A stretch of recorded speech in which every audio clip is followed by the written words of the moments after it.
Honest, I didn't think there was that much of a difference between modeling and pageantry. Being all the way honest with myself, I always assumed it was as simple as walking on a runway, strutting your stuff, answering a couple of questions to the best of your abilities, and that was that. As it turns out, there's so much more to this. Which brings me to today's guest, Johanna Swartbooi. If you guys are wondering who that is, she was crowned the second princess in the 2019 Miss Namibia Pageant. And to have her on the show and pick her brain on certain things within this particular industry, really interesting. Pretty much gave me a different perspective as far as how all that works.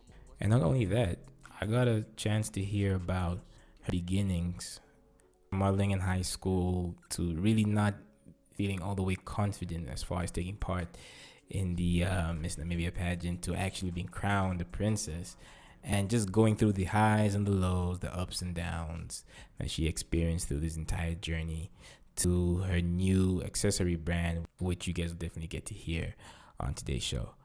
And with that being said, I hope you guys enjoyed today's show. Wow. Let them see who you are. What a wow. I'm joking.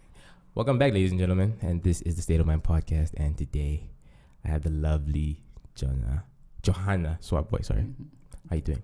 I'm good. Thank you for being here. Thank you so much. How are you doing? Even though you forced yourself. Fam, it wasn't I feel really so forced. I feel so weird now. No, it wasn't a forced situation. Mm-hmm. I answered your calls. I could have easily ignored you yesterday. I'm just saying. Okay. Hey, am I hurting you? Kinda. By being honest. I have a fragile ego. Okay. I will be easy on you, I guess. I'll try. Too late. Yeah. But yeah, I'm happy. I'm really genuinely happy to be here. Yeah, and I'm glad, man. Like I said, actually what I was saying earlier, Miss Namibia was a hell of an experience for you, right? Mm-hmm. And when we were trying to break down your what's the word I'm looking for? Your formula to why you won people's hearts. Let's break it down, because we have our own we have our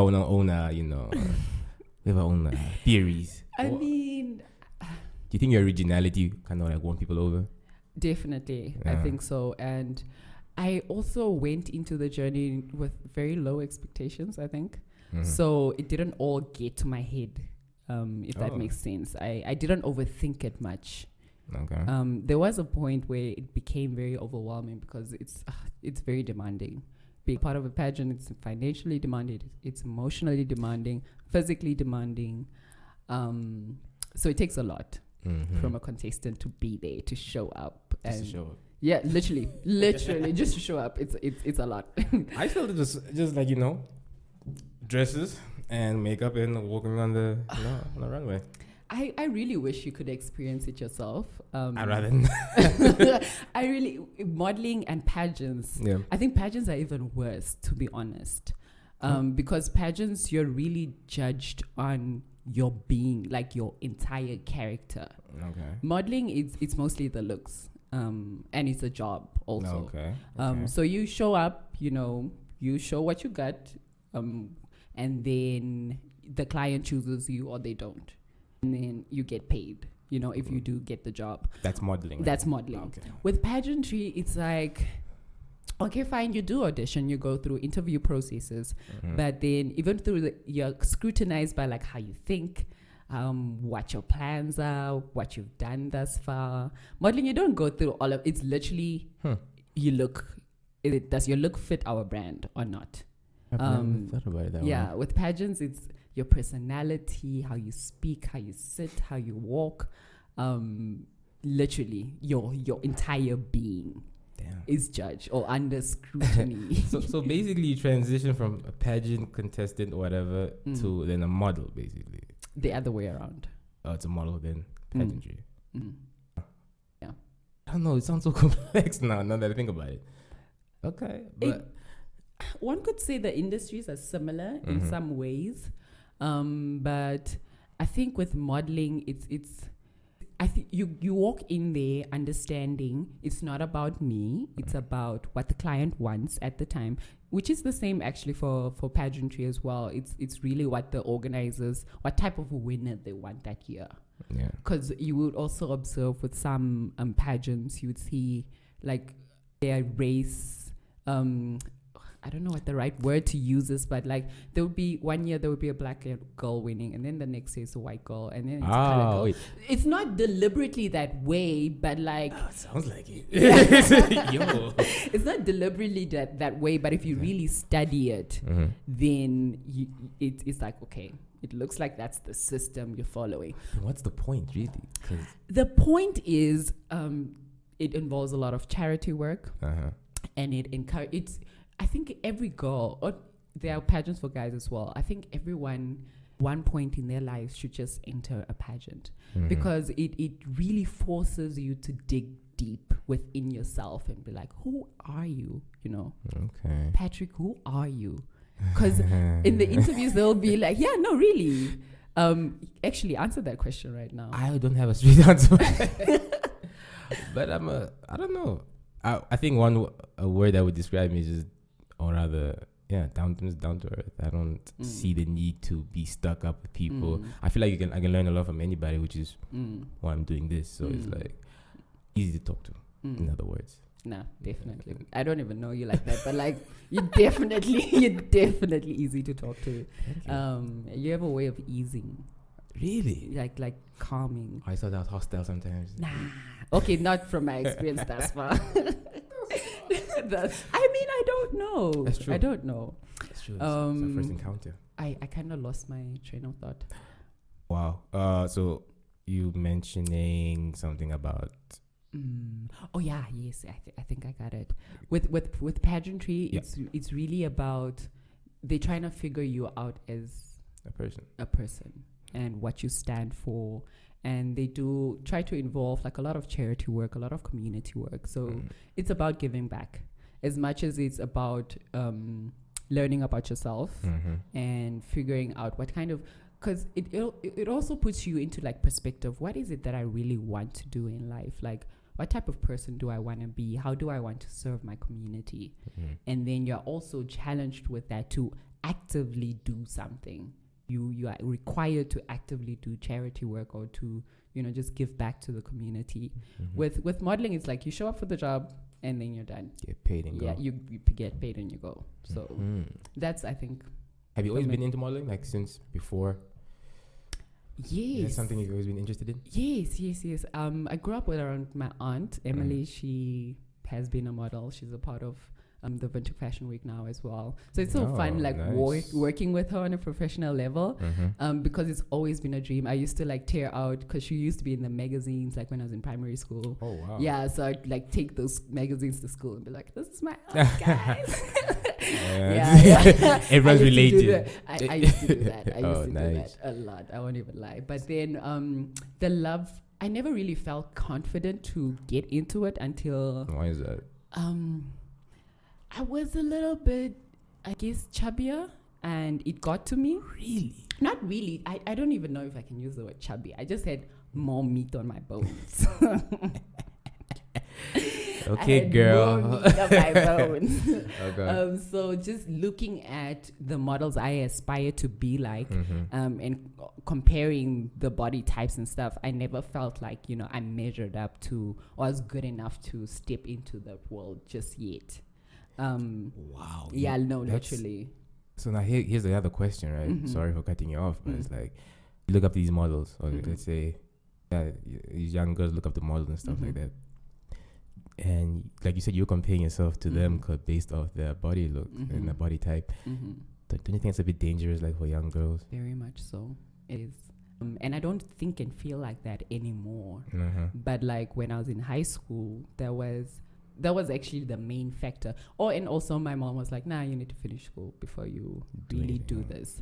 I remember when I was in, I think grade 6, there was like a modeling academy that came to our school and they trained us. So my mom was totally cool with me entering. We did a show once and and that was it. And then only when I went to UNAM, then that's when I was like, okay, cool. I'm going to this whole modeling thing a try. Because I had a lot of stress and lost a lot of weight. Ooh. So I finally, I guess, felt good enough. So the solution was stress. No, that's not what I'm saying. I'm joking. It just happened to be that the adjustment from from high school to uni. Yes. I stressed and I lost weight. So I'm going to assume you also took part in the pageants in Yeah, I took part in Miss Freshman. Oh, yes. Yeah. Okay. That was an interesting experience. I was very lukewarm on wanting to participate. My friend actually entered. It's her handwriting on the entry form. No, but I was there. I was present. I was totally okay with it. But I got a lot of encouragement to do it. Wow. Even just my first casting I went to, a friend had to, he was in Rehoboth. He called me. The casting was down my street, but I was still nah, I don't think I want to do this. Oh, wow. So he had to call me and be just go. You have nothing to lose. Seems like you're battling with a lot of, I don't think it's anxiety, but self-esteem issues. I would say yes, and some level.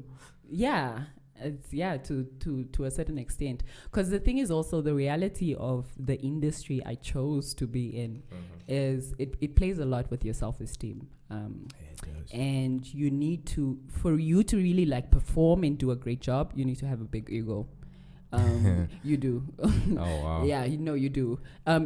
It doesn't need, you don't need to have a big ego outside your job, but when you're in front of the camera, you better feel like you are the best thing, or you need to have a big ego to really perform and to give it your all. That's those are just my thoughts. I'm not saying that's yeah, because you don't give off that. I really don't have a big ego. I don't think so. Yeah. Only on the runway. Yeah, of course. Especially on the runway. You gotta have attitude, yeah. You gotta have a little bit going on for you. Yeah. No, okay. I love that. And what did you do? What did you study in varsity? So I studied social work for 3 years at UNAM, and then I switched it to business and marketing management. I did a certificate at Southern Business School, and now I'm doing a business administration degree at Statio, which is still Southern Business School. They just changed names. You're actually a bookworm to some level. Not really. I just see the importance in education. Okay. I just see the value in it. If I did not, I would choose not to. I think. But I've always been a student. So. But what it sounds like to me is you actually have this grand plan, because you're getting to some level. All these things are kind of related. So I feel like there's a bigger plan. Yeah, definitely. You just don't know it probably yet, or you don't see it yet. I have an idea of it. Okay. I think that's why, especially with the business aspect of it, because I see myself as a multi-business owner, or I really want to call myself a serial entrepreneur one day. I want to earn that title. Okay. I'm not there yet. But you started? Yeah, I started. That's pretty good. I really want to earn that title, because I genuinely I don't see myself working for someone. I tried and I failed. Failed. Okay. Yeah, it's I don't know what it is. It's not that I can't work or under someone or follow instructions, or it's not that I can't do that, but I can't commit to it for a long time. Yeah. That's always been my problem. I told myself a long time ago. After my first job, I was like, yeah. The person was cool. I like the guys working for you. It's just, I was like, I feel like it gets, and this is no disrespect to people who have jobs, because we're all different. I just feel, or I thought different. I still feel different about it. So I'm like, nah, I don't want to feel complacent or get complacent. And plus, I was on my own hours, so that's a plus. You want to work on your own time. So I'm like, let me just do my own thing for now. Yeah. But it takes a lot out of you to do your own thing. Hey? It's stressful. I can imagine you. I mean, you started this accessory brand. I can't pronounce it, but I know it's something about it. Let's try. Let's go for it. Okay, cool. How do you? Ooh.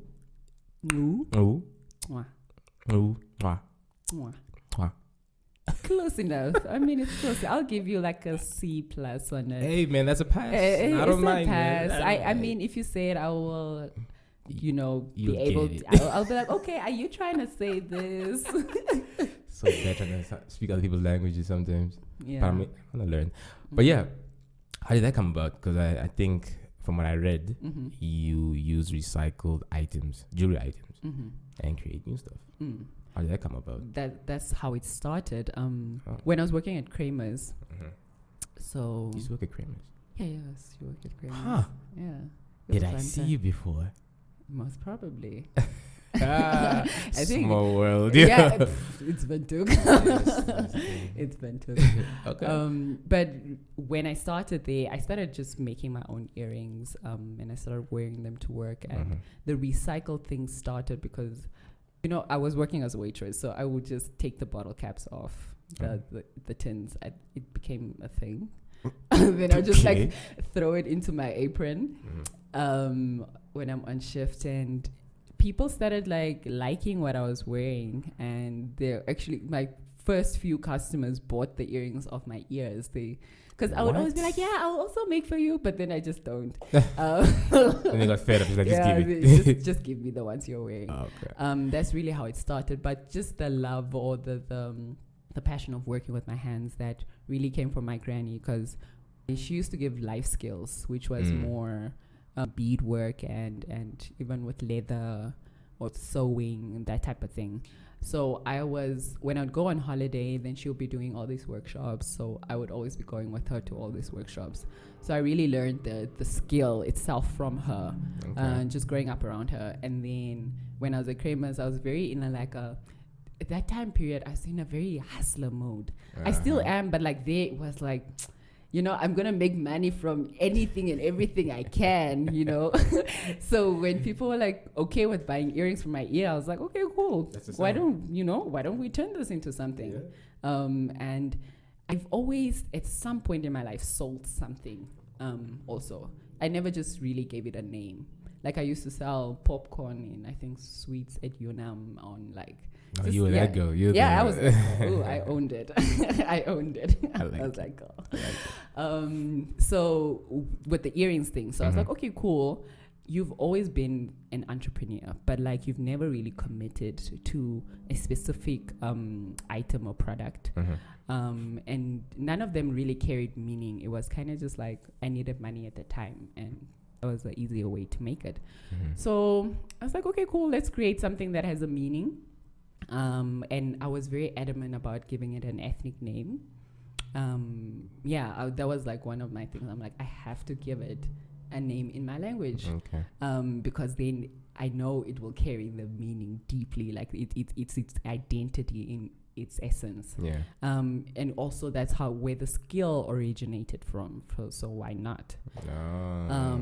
So like the Nukwa thing, it was kind of a play on my surname as well, because Nu means black, and I'm Swartbooi. So Swart means black. Black child. Yeah, black child. And I'm not a boy. I'm a girl. By the way. By the way. Throwing it out there. Disclaimer. No, I have a deep voice. And I can fool a few people. I've pretended to be a man. What?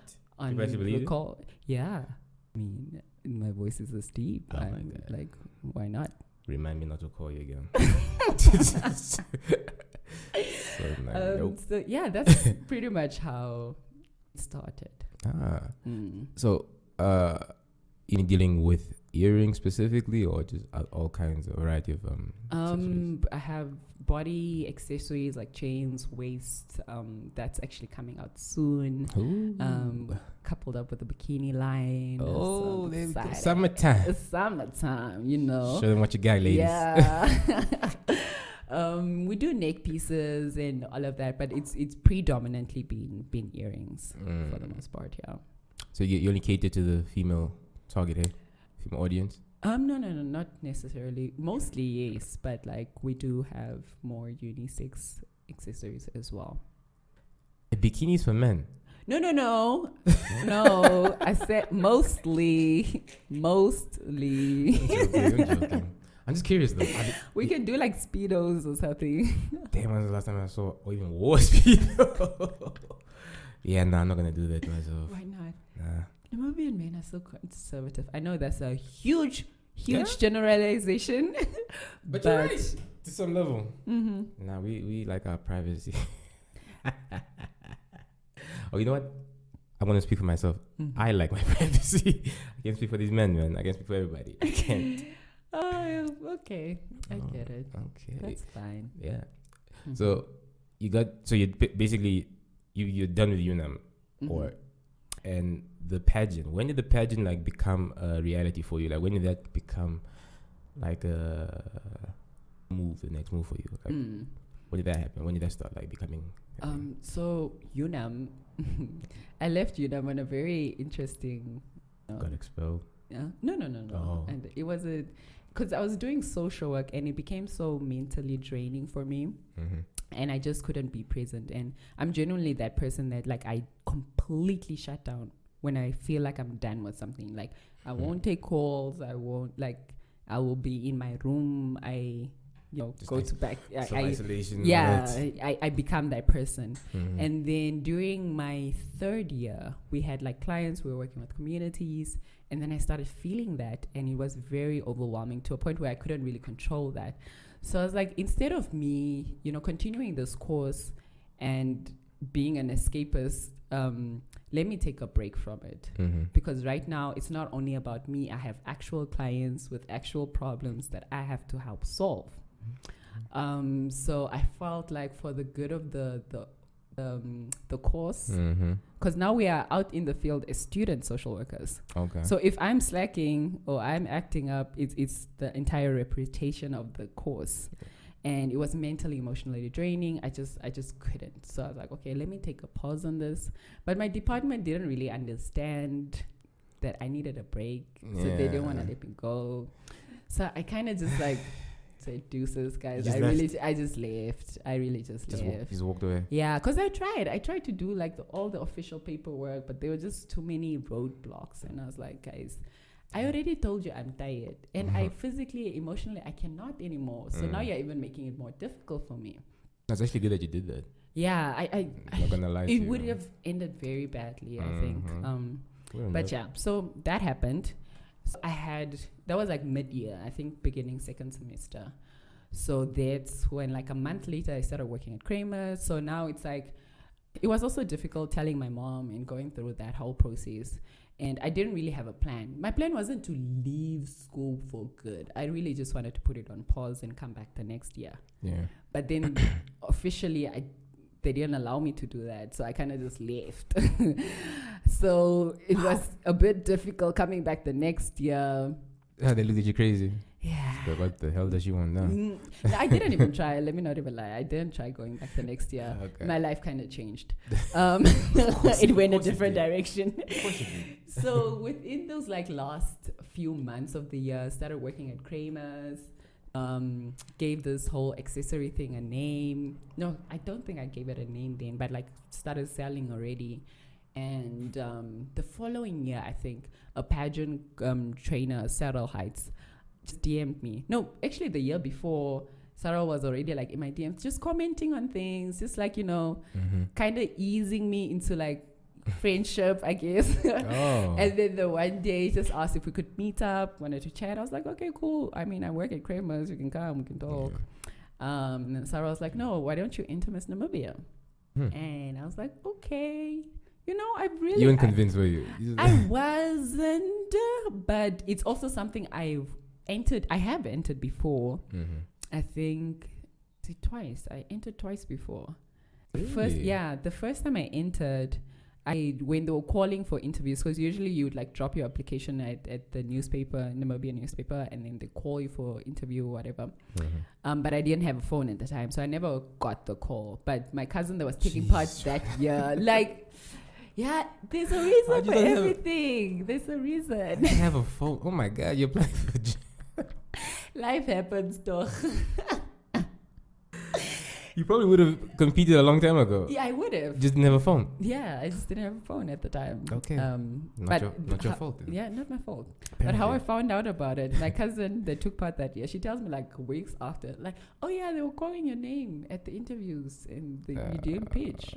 I was like, bruh, why did you let me know then? Exactly. But anyway. Haters. Yeah. Okay. That was that. So when Saddle came with this proposal, I was very open to it because at the time I wasn't committed to school. I was working at Kramer's. I was making my own money. So I was like, okay, cool. I know it's an investment to take part in pageants. So I was like, okay, at least I can, cover the first parts. Because I didn't think I would go far. Also, I had very little hopes, as I said in the beginning. So I was like, cool, let's, do it. So I didn't tell nobody. I think I told my partner at the time. I think I told him. And then, so it's just Saddle, my partner, and I that knew about this thing. Entered. First stage, then we were called for interviews. I was like, okay, cool, top 30 interviews. But I was quite nervous. I was extremely nervous. Like, my legs were in motion the entire interview, like shaking, literally. Jelly. And I'm here trying to keep my composure. How many girls were participating in that? Yeah. More than 100 probably. Yeah. Because they first selected a top 30, and then they selected top 12. Ooh. So there was, I think, about 100. Then they selected 30 and 12. Damn. Yeah. So they cut 70 girls, just go. Just like that. Sorry for laughing, but damn, that sucks. Yeah. Okay. Yes. But you go through a whole interview process and you basically have to go sell yourself and your vision and your dream in there. And if they buy it, they buy it. You move on to the next round and the same thing again. Fair enough. Yeah. Fair enough. It's like a job interview essentially also.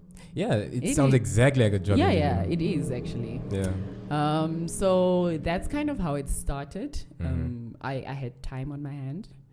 And someone approached me and offered to coach me through the journey, and that really helped. That was. Who was your coach? Because I'm familiar with a lady named Esperanza. Oh, Esperanza. She That's does her name, right? voice. Yeah. Okay. She's I think a speech. She does voice training or speech training, something in that line. Saddle Heights was my coach. Oh, okay. Yeah. So Sarah is official pageant coach. Oh, so he. It's very. Okay. Is he trans or is he gay? I don't want to speak on that. Okay. I don't want to speak on that. My bad. But yeah. Preferably, we'll just refer to her as she. Okay. Yeah. Let's take it as that. Shout out to you. Yeah. So she helped you through all that whole process. Literally through that whole process. Okay. Okay. And how long did that take? About what was it? We started in May and the pageant was in July. So May, June, July. 3 months. Non-stop. What kind of training goes into this stuff? What do you guys have to learn? A lot of walking, because pageant walk and the model runway walk is a little different. It is different. Just when I thought things were just simple, no, there's more to it. No. So it's the walk and it's speech, interview questions. So you'd go through a whole range of possible questions, on stage questions, just introduction, because you have to throughout your whole pageant journey, you have to kind of have a general introduction that's 30 minutes long. Okay. Not 30 minutes, 30 seconds, jeez. Introduction. 30 second long introduction. So just preparing that and articulating that properly and all of that. Yeah, that's pretty much it. Yeah. And then also fitness. Yeah, you gotta look fit. How's your level of fitness? How's your level of fitness now? We try. We try. I'm not judging. I'm just hey, man. It's you. You operate in a certain industry. I guess. It has to. It comes with the job, patient. Comes with the job, I just have to do what I need to do. So then, you guys are 12 now. The bill cutting. And then it was the introduction of who each contestant is. That go. You even like the people you're with? Yeah. Honestly. Yeah, honestly. We were a good group of girls. I just asked that because I feel like women just don't like each other in general. Nah. Some at least. I don't think that's the case. No. Not for everyone, at least, Yeah. Because I feel like that. It's like putting a lot of men, too much testosterone in one place. It's gonna get heated. Enough women in one place, it's gonna get heated. Yeah, I get that. To some level, right? I get that. But our group was extraordinary women. Even the organizers themselves noted that or made it a point to say every time, like, you guys are really special, you're a different group of girls. I think they maybe tell everyone that, but so I was gonna say, like, I would say that too. But there was just something, man, like everyone, we were all so different from each other. Yeah. In our passions, in the way we carried ourselves, in just in who we are, and everybody was very confident and comfortable in who they are.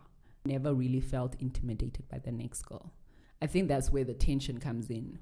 When someone feels like they're better than the other, and you can feel that vibe, you know, when someone is like, you know, you guys are less than me or whatever. I just distanced myself away from that. Yeah. I can't do that. Nobody has time for that. So there was none of, maybe there was like subtle bits of that, but not to an extent of amount. We all got along really well. Oh, okay, that's pretty cool. Yeah. So this was basically like a boot camp type of situation where you guys lived with each other, right? Or the final week, yes. The final week, only the final week. Yeah, for like when we were top 30, we would meet every weekend for workshops. So the bond already started there. And I think one of the special things about our group is we started bonding at top 30 level at the workshops. Okay. Usually they would just interview, call the top 12. And then you meet for like literally show preparations. So there's no really, you just meet in like real competition time. So we met before there was like real competition, if that makes sense. Before everybody was like zoned in on the crown or whatever. You guys already established the bond. Yeah. You guys already hanging out. Out of the workshops and all that stuff. Sometimes. Yeah, sometimes. Okay. And some of us knew each other, so it also kind of made it easier to bond.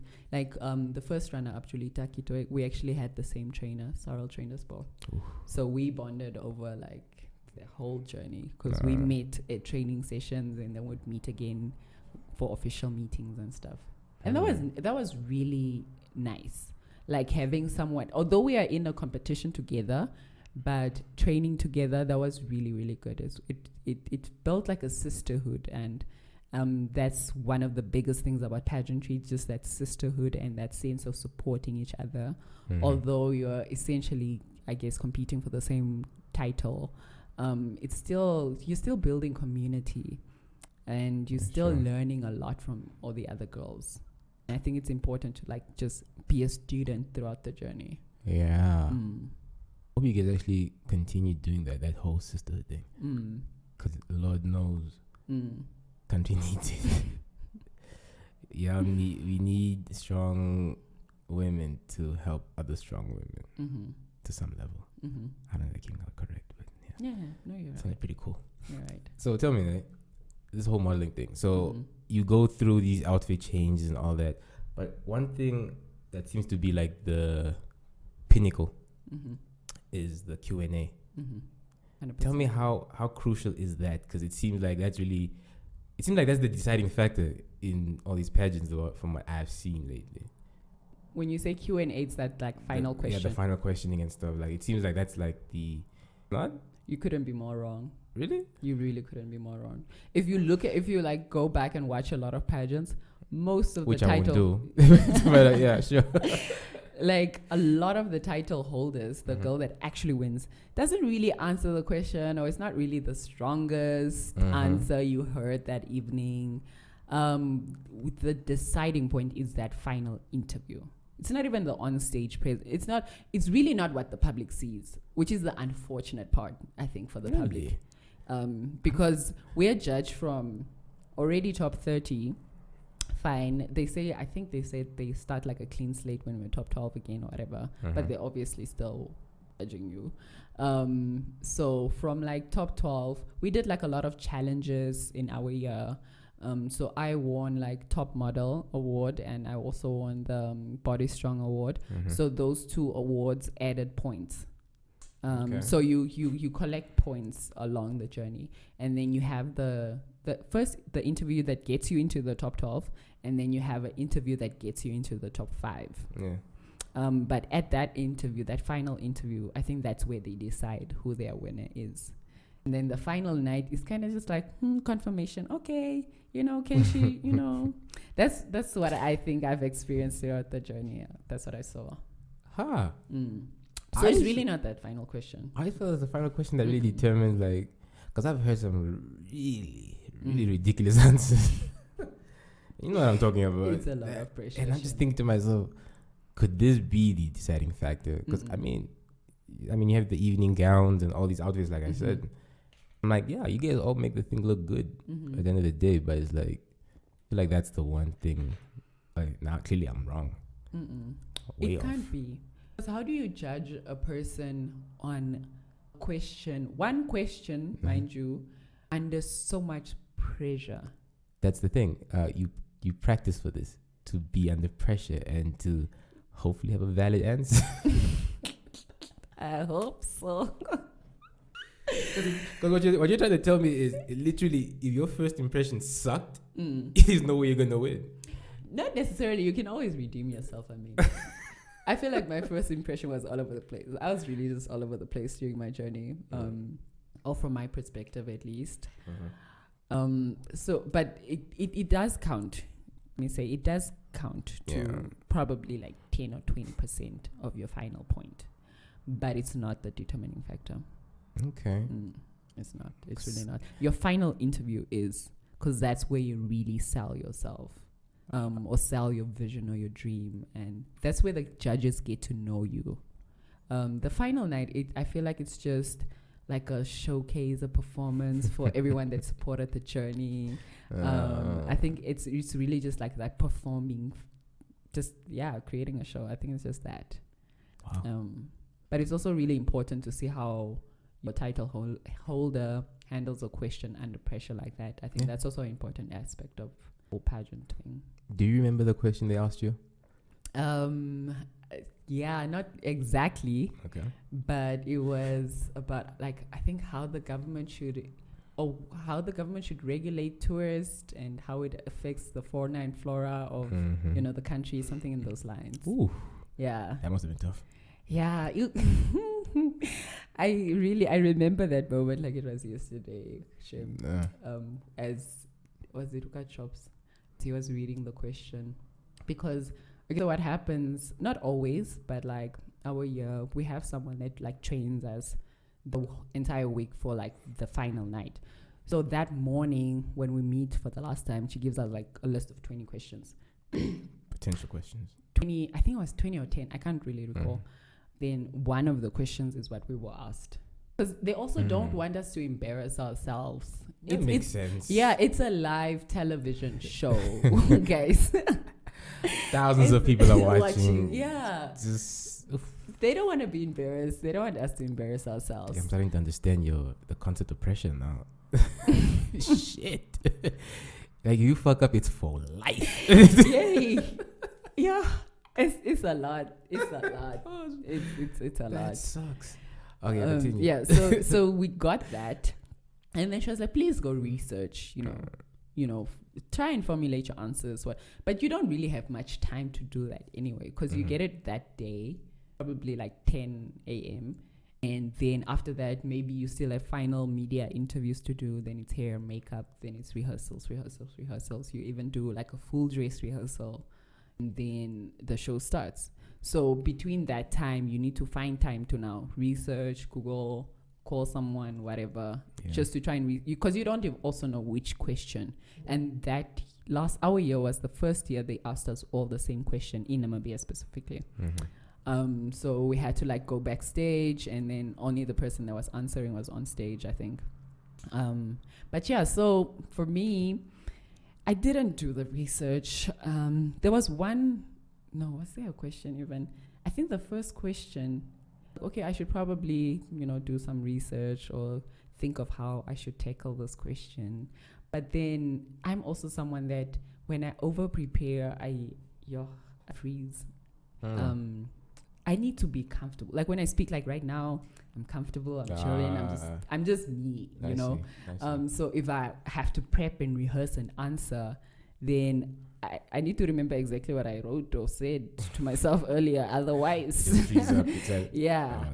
So I didn't do that because I know myself. So it's like, I felt like I could handle any of the questions that were there. Confidence. I was hoping so. But the question we got was the one I was hoping not to get. And That was the thing.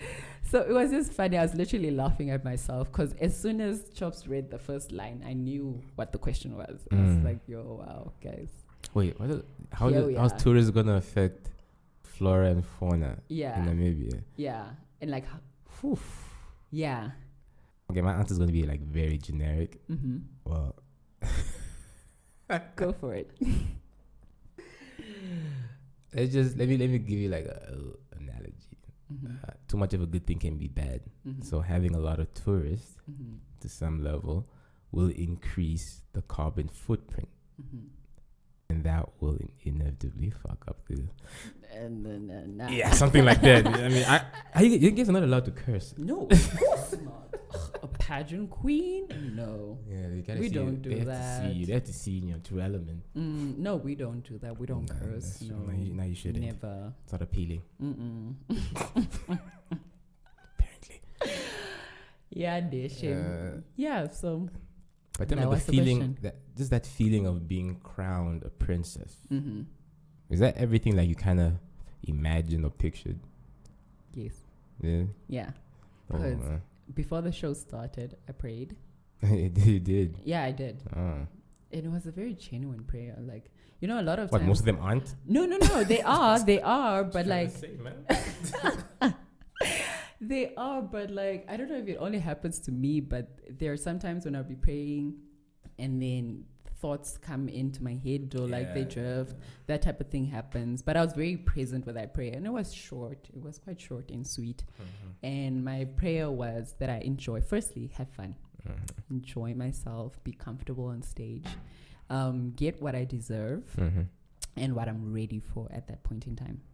Okay. And I got exactly that. Literally. Got the crown, the flowers. Aww. It looks overwhelming. Yeah, it was. You start shedding tears. You're like, oh wow, this is. You know, after all that, you start looking at these things. You think to yourself, like, oh, they actually worked hard for this. Like this is what they worked for. Fam, it's a lot of hard work. It's a lot of hard work.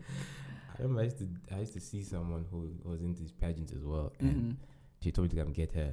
I don't know what practice was going on, but the walking is intense. Yeah, catwalking, right? It's catwalk. I was like, wow, you gotta hold your head back, your shoulders. Yeah, like, wow. Posture. I'm like, what happened to just walking, y'all? It's not just walking. It's not just walking, is it? I mean, I get paid to walk, so if it's just walking, then what are you really getting paid for? That's true. There's technique to it. So there's an art to it. Yeah.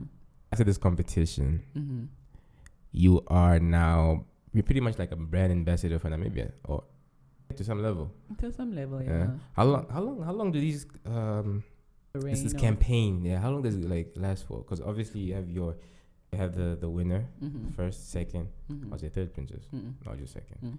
Like, what's the duration for that? Like, because you guys are really campaigning all over the country. You guys are doing these social work and stuff like that. Like, how long does that thing take? Till the next people are crowned. Oh, to the next. Yeah. Also, you guys are like fully committed until the next competition, basically. But not everyone.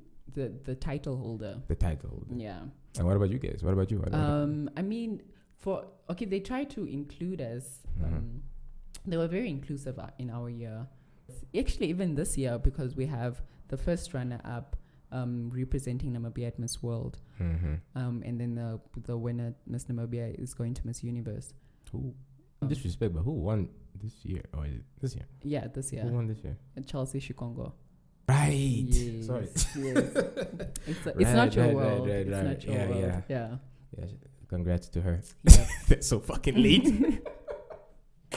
Better late than never. That's true. Yeah, better late than never. No, actually, you actually had a conversation with her, right? The not IG. Yet. Not yet. Next week. Next week. Oh, that's okay. Okay, so that's what that's your little thing as well, huh? Yeah. Okay. It's called Titaha. Read that. That's easier to say. That's easier. Yeah, it's so much easiasier. Go for it. Say it. Titaha. Why are you doubting yourself? Say it again. Titaha. Titaha. Yeah, That's what I read. It means about me.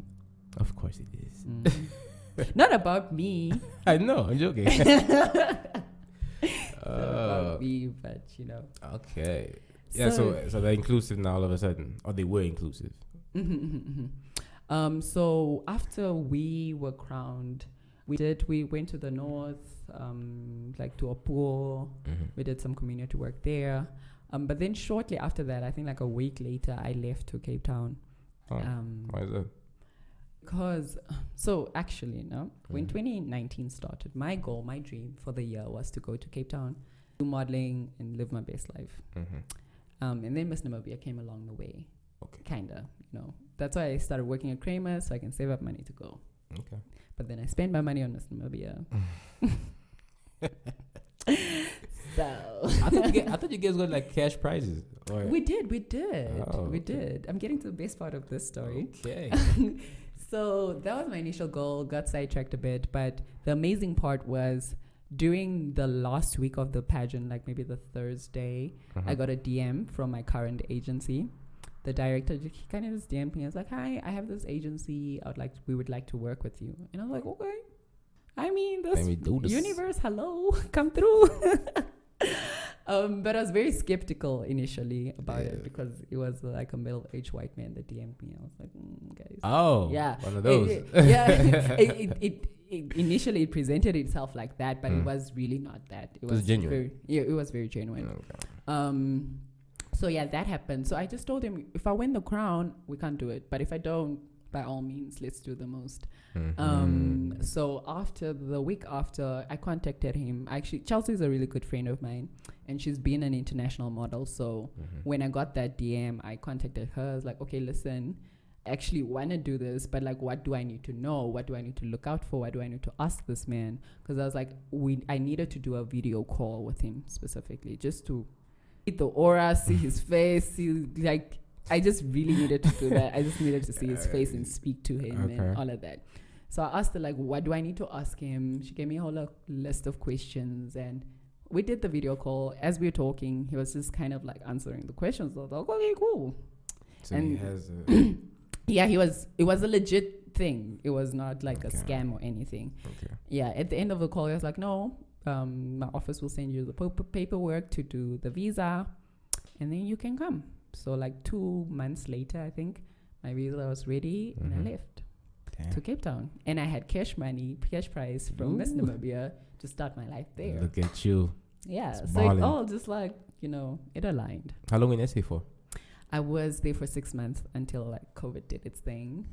Oh, so COVID messed up everything. Yeah. Tell me what else is new. Yeah. Yeah, pretty much. Oh, okay. So Do you plan on going back anytime soon? Yeah, I hope so. I mean, everything is kind of settling down. Yeah. To some level. We actually, like, they contacted me recently. They were like, bro, come back. I was like, okay. Look at you. I mean, I signed a 3-year contract with them. I have a 3-year work visa. Oh. So, yeah. Okay, so it's pretty much set in stone. You go back. Yeah, literally. Lucky you. Yeah. Lucky you. But I need the money to go back, so... You'll figure it out. They'll figure it out for you. They can't anymore. They can't? Initially when they called me, they were like, no, we'll pay your flight, we'll pay your accommodation, and which they did. Like, they paid like first month's rent and all of that, which I eventually paid back, but you learn afterwards. Just keep the money. Yeah. it's okay. But now they don't have that luxury anymore, because during COVID, there were a lot of international models that had to like stay behind. Like, if I had stayed before the borders closed or whatever, then they would have to sustain me. But I left before that happened, because I was I don't want to get caught in debt like that. So they had to sustain a lot of models. So now they can't, cater for models like that unless you're working. What are the ups and downs of being a model right now? Yo. In all honesty. Because I find myself watching documentaries, some shady documentaries, and I'm just thinking to myself, these things are so like related, they're so close. Like human trafficking, sex trafficking. No, I don't scare you. It's not like I'm blind or I'm oblivious to this. But I watch these things and I'm just like, wow. and you hear about certain models being assaulted. It's like, what the fuck? Like, it's a world I'm not familiar with. But when you get the chance to little insight, it kind of weeds you out. So that's why I'm kind of asking the question, like, what are the ups and downs of this whole modeling thing, man? Well, not for you anyway. Yeah, for me personally. I think I haven't experienced or like really witnessed any of that personally, but I'm very, very much aware of it. Obviously, I do my research of the industry. But I think one of the biggest downs of this industry, and something we don't realize as like models on the come up, is that you have to invest, have to have money to make money. And that's a reality we are not aware of. So when you do, especially when you go international, it's such a big thing. Oh, international, more work. But when you don't start working immediately, like I only started working like a month into me being in Cape Town. And everybody that I told about that or heard about that story as models, they were like, wow, that's fast. Some people stay like 6 months and, without working. Doing what? You just go to castings. You're just going to castings. Oh. You just haven't met your client yet. Damn, so it's basically like going for auditions for acting. Yep. Man. You just 100%. trying. Yep. I went to a lot of auditions with actors because Cape Town is a very commercial world. So it's about acting. I had to I think I was there for 3 months, and then I saw that I actually don't really have the skill to get the jobs. So I attended like a month-long acting course just to help me, and then I started booking gigs. So even that was an investment. I had to pay for classes to do that. So yeah, you have to invest. You need to invest before you can really make money, because you have to build your portfolio and meet clients, work with clients, have that experience, create those relationships so you can, have continuous clients. And also, it's very emotionally taxing, and it plays with your body image a lot. And I think we need to learn more how to manage that, or how, especially now with the world of social media and Instagram specifically, it's not easy. And then also the rise of Instagram models. I don't know the difference between, because I feel like there's a difference here, right? There's a difference here between the actual model and then you get the social media models. Now they could be the same thing to some level, because it works hand in hand, but then some are just not that. I don't even, because I think now the word model is being it's being messed up. It's being messed over.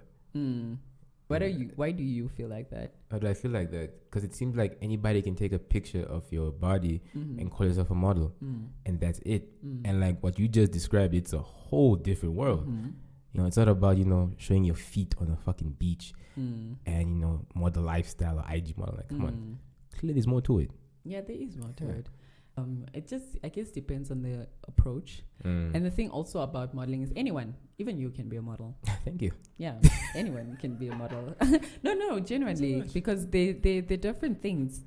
You can be a hand model, you can be a foot model, you can just do face, or you can just do commercials where the acting skill comes into play.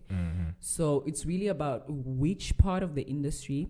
Also, one very important thing when you want to get into the modeling world, know what you can offer the modeling world. Like some people can only do runways, some people can only do commercials, some people can do both.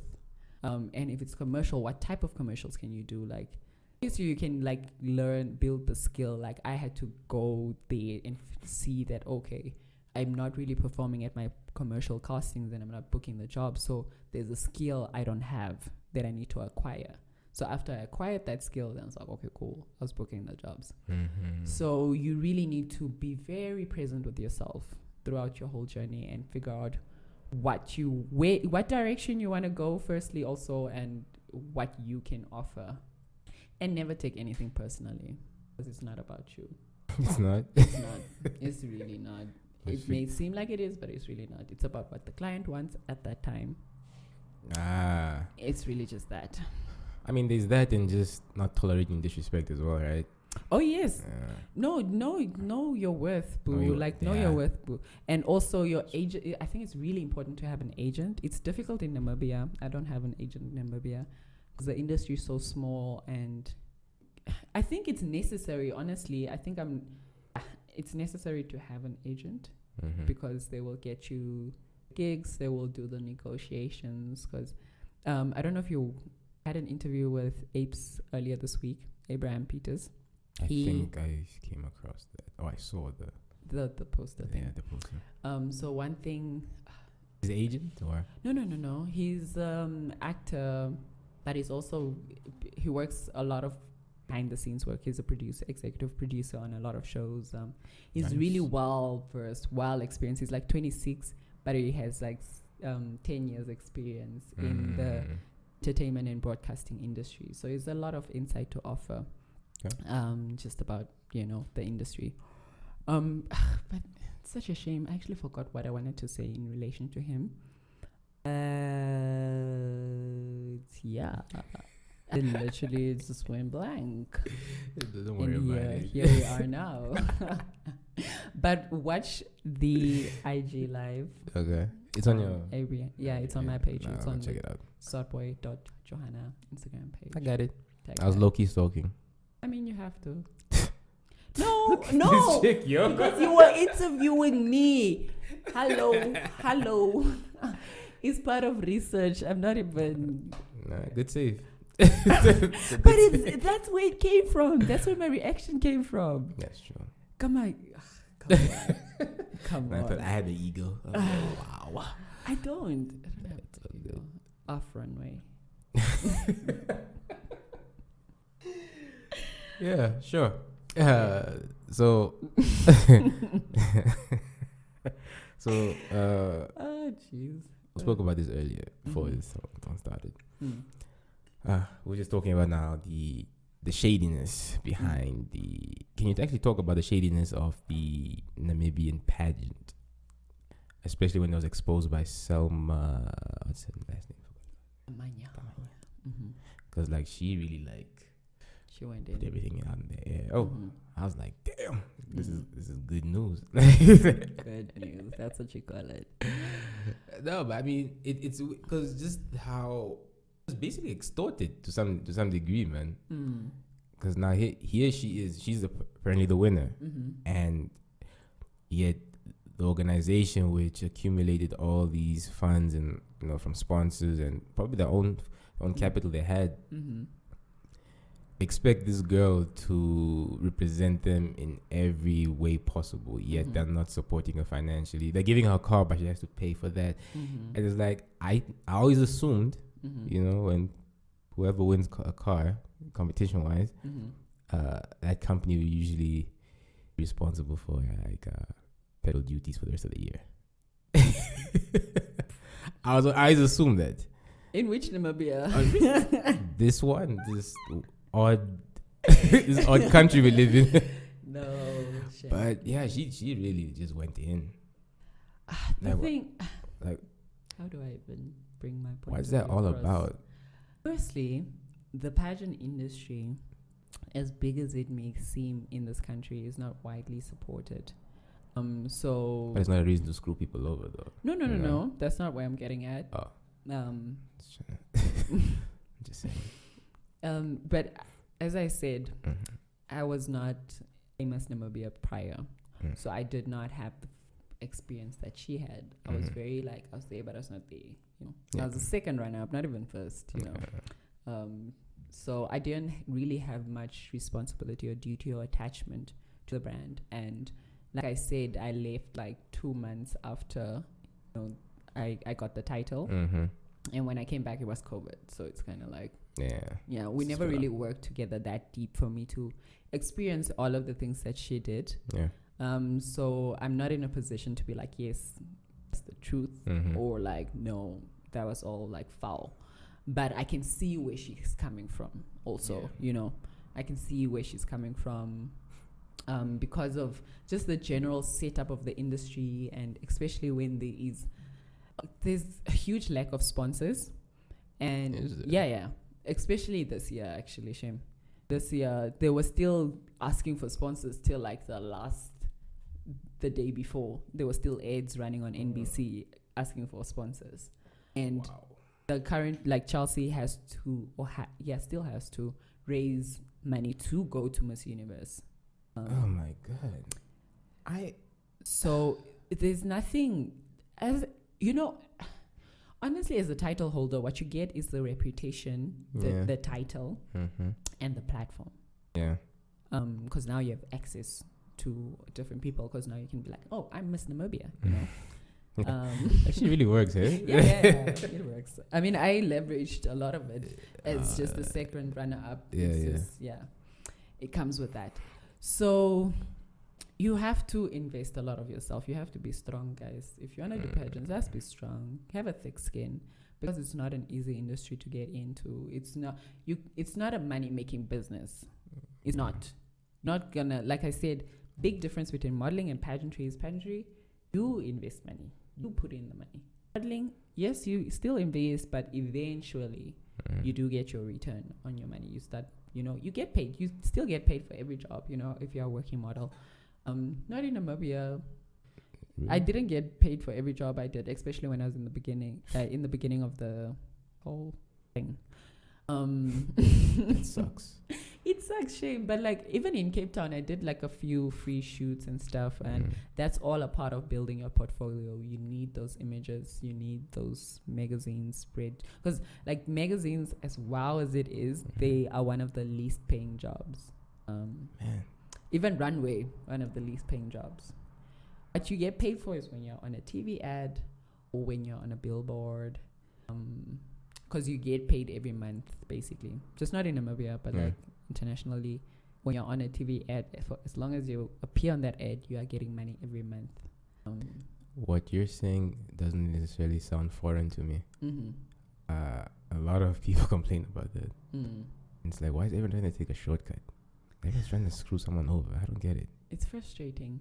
That's why, like, after I came back from Cape Town, it was very difficult for me to work in the country because now I have these high expectations. I remember I did an interview. It was focused on the brand, on accessories. No. Yeah. I got it. Oh gosh, but yeah, it was focused on that. But I did an interview with this group of people before, and then now I came back after Cape Town. So I came back with a new curiosity to the industry and also new knowledge to the industry, and how I realized that I need to take care of my brand and my image. So I was asking, but like very basic questions, like, because they were now setting up the camera, so I just wanted to know what is in frame, So I was asking those kind of questions. Oh, you're that girl. Huh? I was that girl. I was just like, okay, so just looking, just like, what the fuck is this chick doing? Yeah, bruh. Who is she? Who does she think she is? Yeah. Like the interview, at the end of the interview, she was like, oh, Johanna Diva. I was like, girl, it's not even, this is nothing. Like, what? It's levels to this thing. Play with this. Jeez. But this generally especially in the Namibian industry, as soon as you get a voice, they kind of like, they look at you differently. Yeah, they're always gonna do that. Yeah. And the New York Fashion Week, have you done that before? No, not New York Fashion Week. Oh my God. Namibian Fashion Week. I was like, no, not yet. Not yet? Okay, okay, cool. But I wish Yoshim. That'll be it's very difficult to get into. Have we had any African models, proudly African, that have actually done that? Not that I can think of. Yeah, there are African models, I mean, that work in New York and they do New York Fashion Week and all that. But like, I don't know of any Namibian. Because I know like our current Miss Namibia, she was in Milan, and it was even difficult for her because their requirements are ridiculous. They really want skinny girls. They really want skinny girls. I never understood that thing though. It's always been a thing, but it's a thing of sample size. Because designers just make a certain size and you have to fit into that sample. I mean, they can make bigger clothes, obviously, but more material. How do you feel about the plus size models now? That because this has become a recent thing as well. Plus size models. I'm here for it. Yeah. You're all for that. Yeah. You're all for the people. Yeah, I'm all for the people. Yeah. I think you're pretty much like a not necessarily an activist, but you do associate yourself with the LGBTQ community, right? Yeah. Are you full on that? I'm fully straight and all that. If that's I wasn't getting to that, bro. Okay. No, I don't know where your question was going to that, but no, I was making it clear. Okay, cool, my bad. Maybe I wasn't too specific on that, but it's not what I was hinting at. Okay, but you're involved in that community as far as showing support to them. Yeah. Mm-hmm. I do. I believe everyone should be able to express themselves as whoever they want to be. I know it's a difficult thing to accept for most people or to just get used to, but it really doesn't affect you. It really doesn't. It really doesn't. It's just so just let people be. Now, I fully agree. It's like just that what I see as far as what Namibia is. Basically, every other African country. I mean, Uganda, that place is crazy. That shit's crazy. Ghana, these places are fucking crazy. It's just like, why does it bother you so much? Like, I get it to some level, like what people want, but we're also cultured. We're very cultured. So these things are like, it's alien to us. And that's fine. No, it's okay to see something as foreign or not, It scares you a bit because you've not grown up with that. Yeah. But that does not give you ground to hate someone. It really doesn't. Of course not. We do it still, though. Yeah, and it's a shame. It's really a huge shame that, people reason like that or that's... There are crazy stories I hear about these situations. I'm just like, wow. It's wild. But hey, what can you do, man? You feel like it's like a lack of understanding. No one really wants to understand what exactly this is, because everyone kind of thinks this is just happened. But I'm like, this has been present for so long. Yeah. I even found out like yesterday. I was going through these articles, and it turns out even people transitioning has been happening since 30s or 20s already. I'm not even shocked. People so are like, being people acting the same way, just in like, I think what's happening now and why it's such a shock now is people are more loud and proud. I think that's proud, and some are just being obnoxious. Also, some people the way they're forcing it on people. Like, look, I get it. Yeah, it's enough now. I get it. Just do your thing though, but don't fucking put it in my face. I think that's where the problem comes in. Because they feel like they have to shout loud because of like maybe from a young age. I'm speaking from like hearsay stuff. Being so oppressed and so like you're not allowed to be yourself, man. Like you what you are is so wrong. It's against the Bible. It's against everything that we believe in. And then coming to a point where you find a community of people that are similar to you or like you, and you find that acceptance, then now you finally accept yourself. Then some people respond in it as like, okay, now everybody has to accept me. I accept myself. Yeah. So it really, it's an emotional journey, and it's different for every person. And I don't know what you mean by like, when you say people are in your face about it, and in what way that has been like, for you. Like they're forcing me to accept it. I get it where they're coming from, because now we're talking about people who are oppressed, right? But I'm like, okay, black people also have been oppressed. You know, you don't see them whiling out like crazy like that. But it's like, yo, I get it. Just like, it's enough now. I get it. Because I think the way what I'm trying to say is, well, at least what I've seen is, people are being extra with it. Because now, if you happen to say anything that doesn't please like the community, that LGBT community, you are probably gonna be fired from your job, or Lord knows what else. But it's a trend I've seen. And I'm just like, man, some people are genuinely trying to figure out what this all is, because it's unknown to us. But it's like we're not given the opportunity to be wrong and be corrected. That's where the problem comes in. I think some, not all, but just some. It's a very sensitive topic. I know. Very, very sensitive, and I'm not even in the capacity to attack it or discuss it. something I've seen. And I'm like, she's probably into that. Coming probably into that. I'm joking. But I saw you post something in regards to that. I was like, I did an exhibition with a friend of mine on gay marriage. So it was like the two of us getting married, kind of, and just representing. Like in the exhibition, we had like the Namibian flag in the middle of us, just representing that, like, you know, Namibia is tearing the love apart, you know, kind of thing. Yeah, it's not acceptable. I found out something. Let me just see if I can find it, right? And I never knew it was actually a thing. But it's shit. Just let me find it real quick. Oh, sweet. Yeah, interesting to say that on a day like this. Is it? I said no sweat and it's so hot. It's like, yeah, pun intended. Yeah, shit. Let me see if I can find this. So you only post your stuff on YouTube? YouTube, Spotify. Yeah, we are trying to be everywhere. Not trying to be, I am. Download is a new thing. So that's cool. Download is not a new thing. Yeah. Oh, a new thing to podcast maybe. Yeah, it's new. They started introducing it, so you know, I had a conversation with the guys, and they're like, "Yeah, I'll put it on." I'm like, "Cool, that's cool." I know. That's nice. Trying to have a nice reach. So basically, in regards to LGBTQ rights in Namibia. So basically, what we do, right? It's illegal here. Technically, it's illegal, but it's unenforced.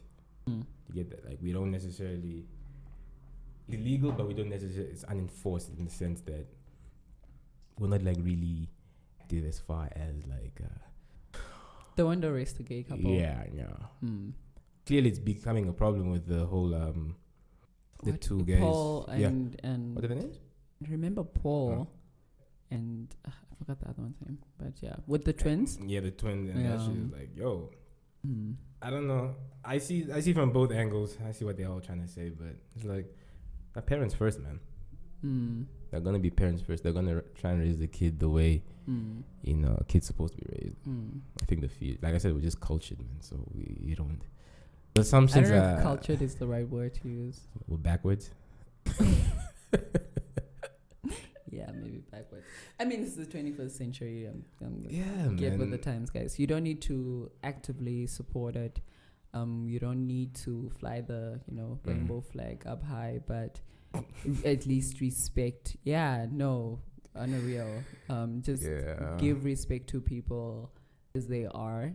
And I know even for me, it's like, as much as I'm like, yes, I'm an ally of the community and all of that, it's an adjustment, especially when it comes to how to address they and them, and that's still something I'm getting used to. And tell me about it. Yeah, I'm quite fortunate to have friends that, and they are sensitive about it, but they're not like aggressive in how they respond. Because it is an adjustment, and that's the reality of things. And this is actually a topic I really want to unpack on my platform as well, because just adjusting from seeing he and she and recognizing someone as that to now them feeling like they want to be addressed as they and them, and respecting that, and also getting used to addressing them in that way. It's a process and it's a journey. And the 21st century, there are a lot of new things and new news. Yeah, that's true. that we're all forced to adjust to. So, look, I don't mind that. Like, you feel like you're gonna be dressed in a certain way, I will. I respect you for that. But it's gonna get complicated, when governments are gonna get involved, as far as, because now they're gonna try to be woke, and then they're probably gonna find a way to legally force us to say these things. And it's like, man, so you're gonna arrest me for not addressing someone the way they're supposed to, or accidentally. That's what I'm saying. Like, give me an opportunity to make a few mistakes, and until I get it right. Yeah. Because at the end of the day, I think it's all about intention. Yep. It's a lot about intention. Because I think that's why I can talk to anybody and they won't necessarily feel offended. Because I think they know already, like, I'm just trying to figure it out. So I ask all these questions. They're like, oh, no answer. Yeah. And then some, I guess, just trigger. They just trigger words. I think they're just like, and then they just go wild out. And that is a big thing as well. Like, a lot of people are triggered by like the slightest thing. Slightest thing. That in our perspective is the slightest thing, but you just try to put yourself in the other person's shoes, I think, and just respect the person as another human being. I think if you take it from that basis, even the other person would be like, okay, cool, you know, but just next time, you know, do it this way. Yeah, they're going through the most, yo. Like I've heard some horrific stories. Yeah. It's like, shit. I don't think it's an easy space to be in, to exist in. I don't think so. Life is not easy. Exactly. And then added that. Again. It's a different battle that I don't think we necessarily, that we understand. Yeah. Good. Yeah, it's all good. We'll figure it out. Good. It's all love. One way or the other. Yep. 100%. Johanna, thank you so much for doing this. Yeah. It was fun. Yeah. Thank God you don't have a celebrity complex. You know, you just. I really wish I really did. Cool.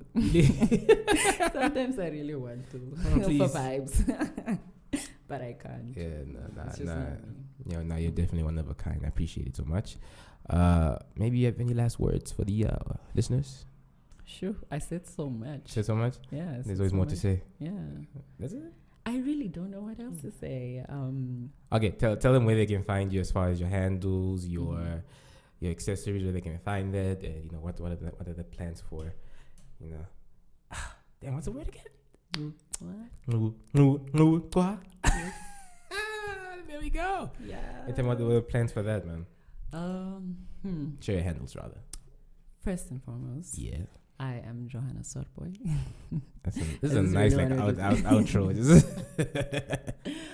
On all my social media platforms, you will find me as Swartbooi Johanna. I'm going to do that right now. So on Instagram, it's swartbooi.johanna. On Facebook, simply Swartbooi Johanna. And then accessories. There we go. On Instagram, you'll find us _ANU _EOA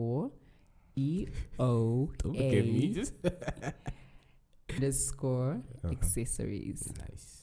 And on Facebook, you'll also just find it as Nutma Accessories. But the characters won't allow. I still need to write a note to Instagram, you know. Do you actually think they'll? It's worth a try. Yeah, that's true. I mean, everybody's trying to be like progressive and inclusive, so yeah. I'm very adamant. Even when I was doing my text work and stuff, they were leaving it out. I'm like, nope, guys. Really? You gotta put it back. You gotta.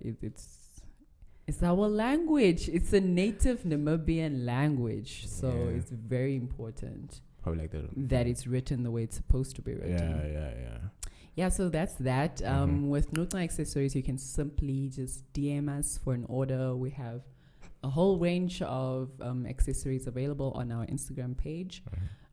Beautiful visuals. I advise you to check it out. I'm not going to say anything. We worked hard for those visuals. Look at it. You tell me. You tell me. Okay. I will give my honest criticism. You're bringing this person out in me. I blame you. So extra. Okay, but yeah, that's that. We have a new collection coming out soon. Yeah. I wish you could see his face right now. Interesting. Shockers.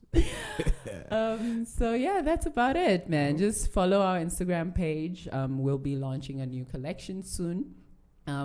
For women mostly, you know, we'll do something for the men, hopefully early next year. I'm hoping. I'm hoping for it. And another thing, I am really open to working with other creatives under this brand, because Nutma means black child, and idea around this whole brand is just to build a sense of ownership and to build a sense of community. So it's a platform for us to teach the world about Namibian languages and Namibian culture. So last year we launched a collection called the Shafe Wenge collection, which is introducing just like the Shivambo culture to the brand as well. So I would love like input from all the other cultures. I mean, it's something I started from what I know and the experiences I've had, but I'm really open to working with other creatives that are also very passionate about our country and putting our culture forward in a modern way. That's true. Yeah.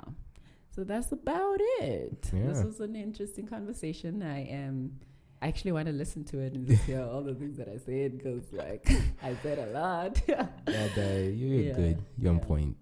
I guess you heard it here first. Again, Johanna, it's been a pleasure. I can't wait to have you on again. Like, because I want to see how far you get with everything, and I just want to see progress at the end of the day, you know. And I wish you all the best. Thank you. And with that being said, peace. Bye.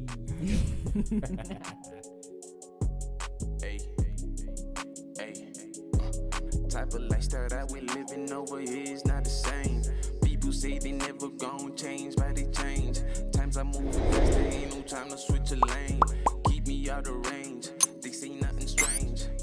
Load my ammo in my cane, I go hand beat. Might just paint the walls, it looks outstanding. Thinking about the times that we never